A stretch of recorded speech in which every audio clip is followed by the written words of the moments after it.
Okay, so in this position, now Carlsen made a mistake by playing h6. And why this is a mistake? This is because now white opens the position by because now white can actually opens the position by capturing on e5. This is because after takes, now white can play queen to d2, targeting this h6 pawn, and the best way to defend this is simply moving the king to h7. But after this, white can bring his rook to d1. Now take a close look at this position. Look at these white two powerful snapper bishop which are placed perfectly, whereas black both bishops are not in a good position. You can see that this light square bishop is almost in its original position, and the black and the other bishop is not in a good place. So that's why you can see that white is better. And now white will play e5 in future, which completely restrict the movement of black pieces, and by this clearly you can see that white is better.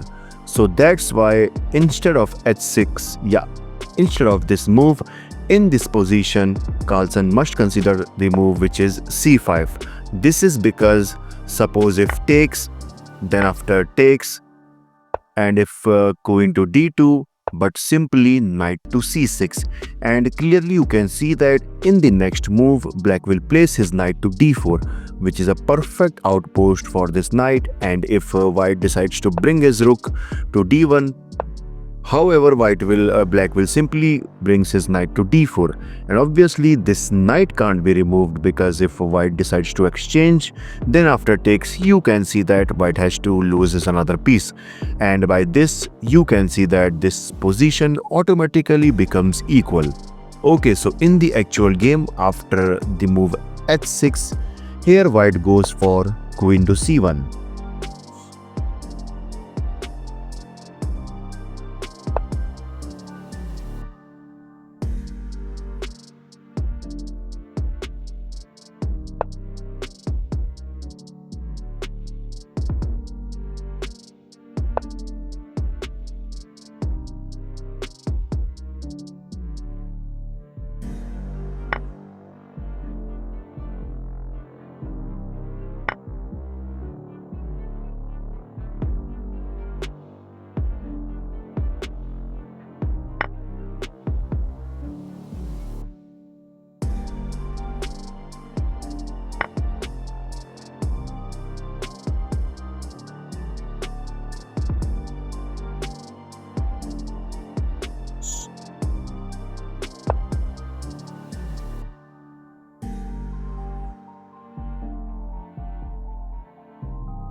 And that's a mistake by Carlsen, because black played this move because he wants to stop c5, but this is of no use because black will however play c5.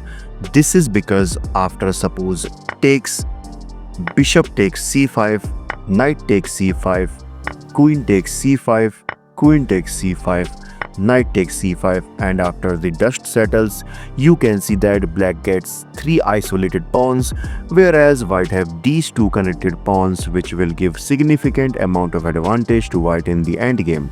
Okay, so that's why instead of the move b6, black must consider the move which is knight to d4. First of all, this move opens the f file for this rook, and secondly, if white decides to capture this knight, then after takes, you can see that this dark square bishop is under attack, and if bishop to f4, simply knight to c5, targeting this another bishop, and after takes, queen takes c5, and now in the next move, black will bring his light square bishop into the game, which makes this position equal for both. Okay, so let's go back to our original game. After the move c5, here Carlsen decides to take on e3, but this also activates the white queen. Instead, he must consider this move, which is knight to f6. Yeah, so he must consider knight to f6, trying to exchange this strong central knight so that it can also leaves the defense of this c5 pawn. Okay, then after takes. Instead of capturing here, black must consider to develop his light square bishop. And now comes the most interesting part of this game. In this position, white shocked everyone by sacrificing his knight on g5.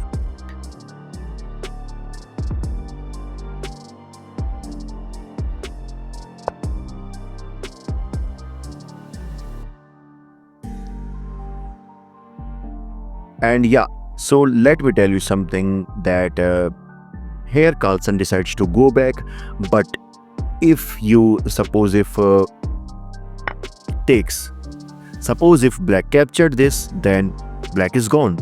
But how? This is because simply knight takes g5 check, king to g8, bishop to c4 check, and obviously you can't go to this h8 square because of queen to h3 check.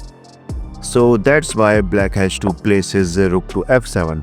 But after that, bishop takes f7 check, king to f8, bishop to c4, and now you can see that white is creating multiple threats like queen to f3 check, also attacking this rook, as well as knight to e6 check. And clearly you can see that black is losing completely. So that's why after knight at g goes to e5, one thing is clear, that this knight can't be captured, and that's why Carlsen decides to just go back.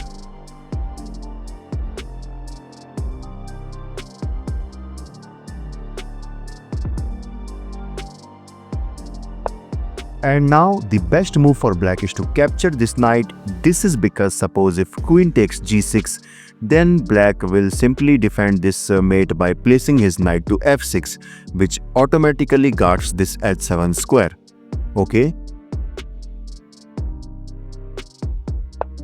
And now again, the best move for white is to sacrifice the bishop and goes for knight to h4, so that it can create an attack towards this g6 square.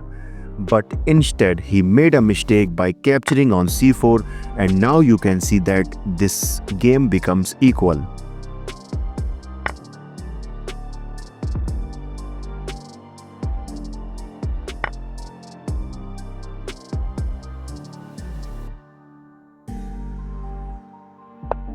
Instead of knight to b6, here black must consider this amazing move, which is g4, which targets this knight, and as well as placing in the next move, black will place his queen to f6, which creates a threat towards this f2 square.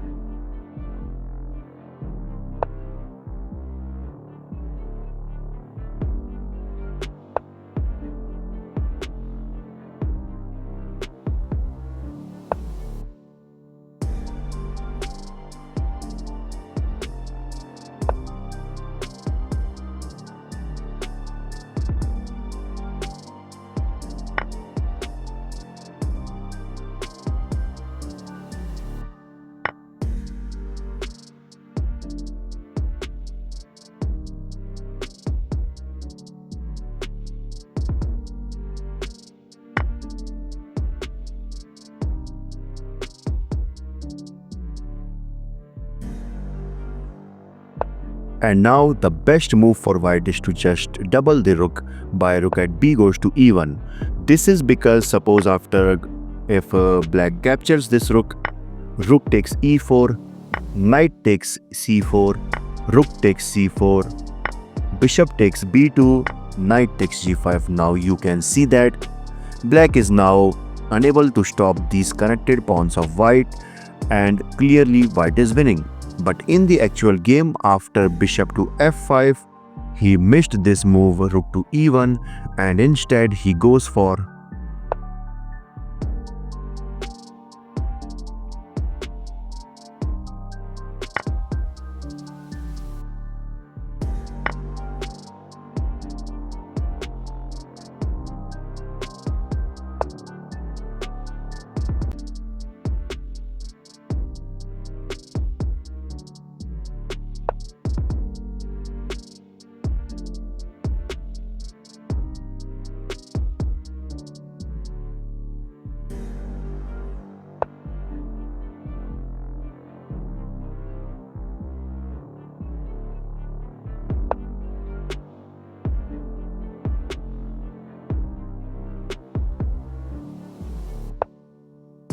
Basically, this move is a mistake because okay, so this targets this b2 pawn, but instead the best move for black is to just bring his king further into the game, supporting the black pieces.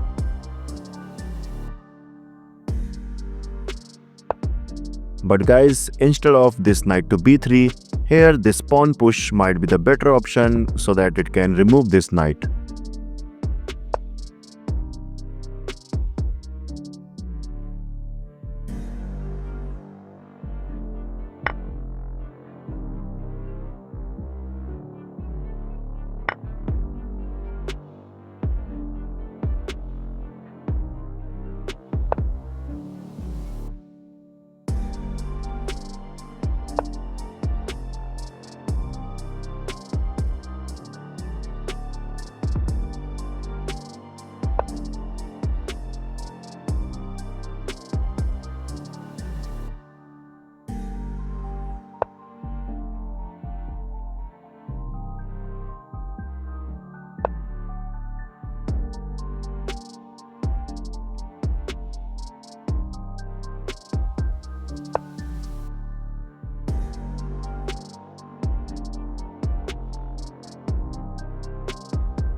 Instead of moving the king, here white must consider capturing the f2 pawn.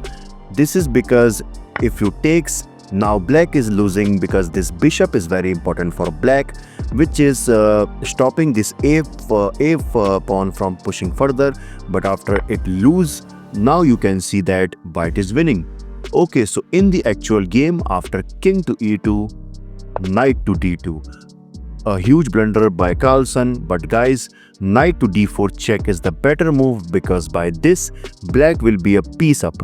And now the best move for white is to just grab this f2 pawn with the knight. But due to time pressure, here white blunders by bishop to c2, and this is mate in 1. And yeah, game is over. But guys, what an amazing game by white. Imagine he was just an international master and playing this type of chess against the best chess player of all time, Magnus Carlsen. Imagine that. This is your host Bison signing off. Bye bye.